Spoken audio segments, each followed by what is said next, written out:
Joker now out in theaters. It's time to take a look back and rank all 8 DCEU films from the worst to the best.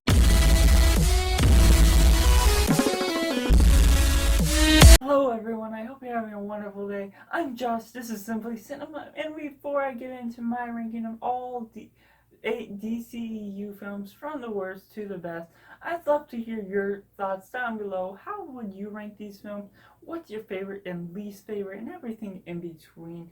And this starts from Man of Steel from 2013 going to Joker of 2019 so far. And don't forget to like and subscribe, because if you're new here, Simply Cinema is a channel where we love talking about movies, love sharing our community, and being respectful of all of our different opinions and differences of what we think about movies. At last place, we have the Justice League, and compared to what I think of all the other DCEU films, this film came as a surprise because it was just a mess with all the story. They seem to try and rush Flash's and Cyborg's story into there, and we didn't even get the Aquaman standalone film yet, and so it was basing all of its knowledge off of Wonder Woman, Batman, and Superman, but we really didn't even get much of Superman because he didn't come until later into the film, and so therefore it just didn't end up going up well.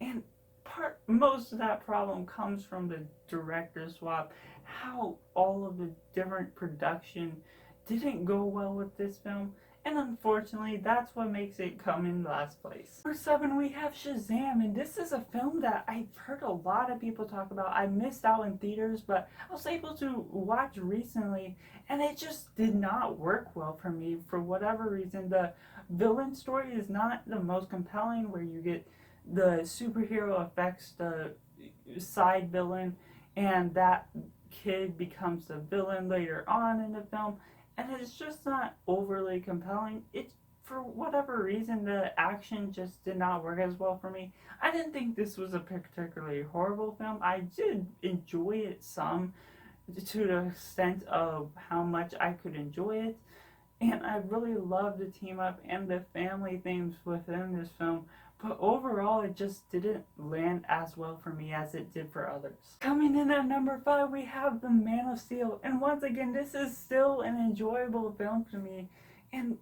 but it's more simple than anything, and I really enjoyed the aspect, and this was the start of the DCEU, so it did go in a good direction of how it took the Man of Steel, and I didn't mind too much about Superman killing someone, and it sort of, you saw the sympathy and the fact that he's troubled by the fact that he killed someone, so it sort of is believable, and the different direction it took was still understandable, and so therefore it didn't affect me too much.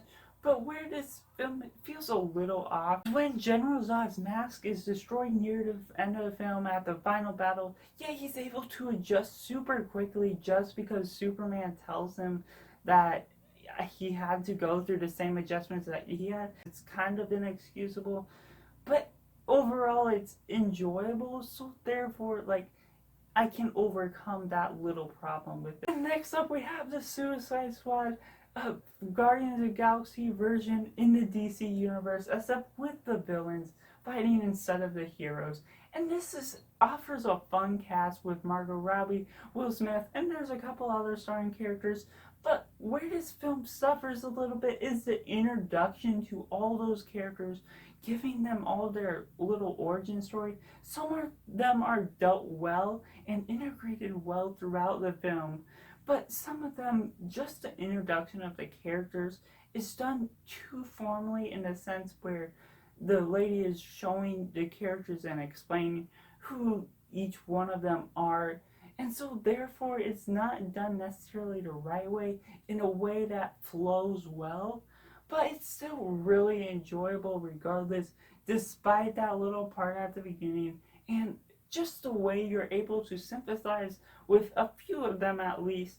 It just makes me really enjoy this film, but it suffers a little bit from the introduction and some of the characters that just don't really get starring moments. Next up, we have Batman vs. Superman: Dawn of Justice, and this film I just adore a lot more than I've heard others do, and I was just worried going into it, but I really just loved how the action played out, how all the characters interacted.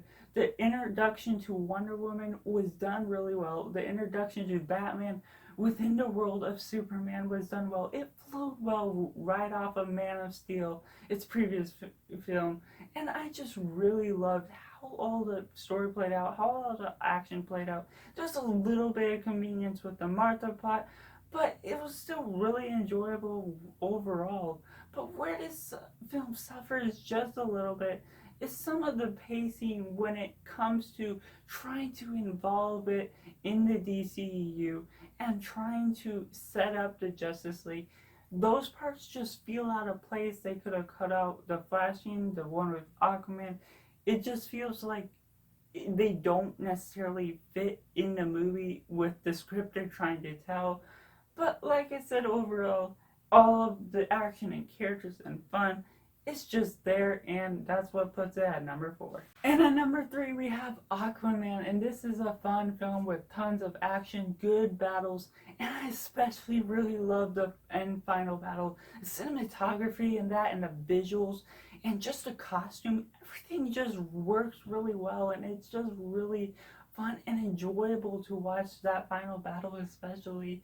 But where this movie suffers a little, it's just where with Aquaman's character, you get all these fun moments with him, all of his humor, and that's really the only character that brings out the humor the most in the DCEU. But where it suffers a little when they decide to suddenly change him in certain moments to where he's acting like he's dumb or whatever, and it doesn't really fit with the rest of his character, the way it flows throughout the story, and therefore it just doesn't necessarily work as well in that regard. But fortunately, most of that is done only a little bit, and the villains in this film are just really fun. They don't necessarily get a ton of backstory, a ton of sympathy, but you can really enjoy them for what they are, and they offer a ton of fun with the action. Number 2, we have Wonder Woman, a film that offers some interesting cultural moments with how Wonder Woman comes from the outside world into the normal world in a world during World War II.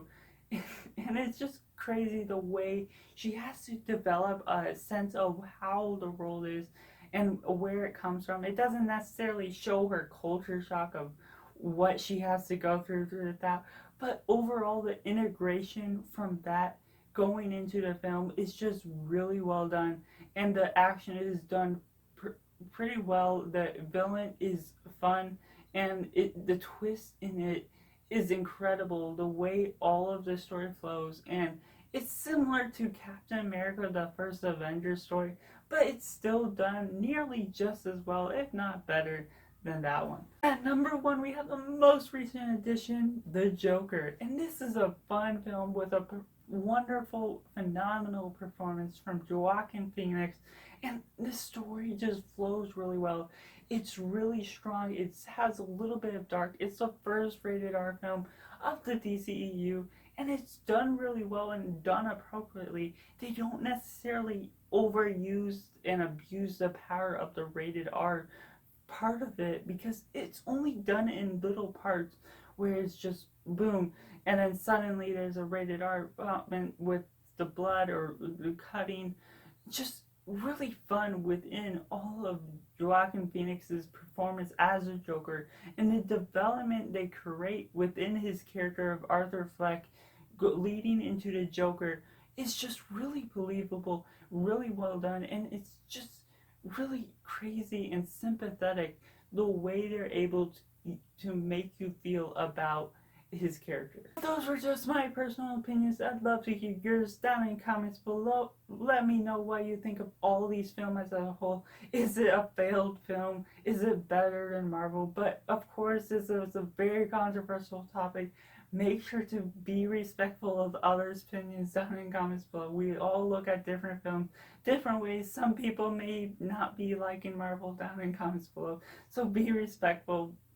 Try not to hate everyone too much, and just be polite on how you respond to others' comments and let others know of your own. I'd love to hear your opinion, and make sure to like this video, subscribe, check out these other videos over on the right hand side of the screen, and I'll be back for more movie reviews, rankings, and more.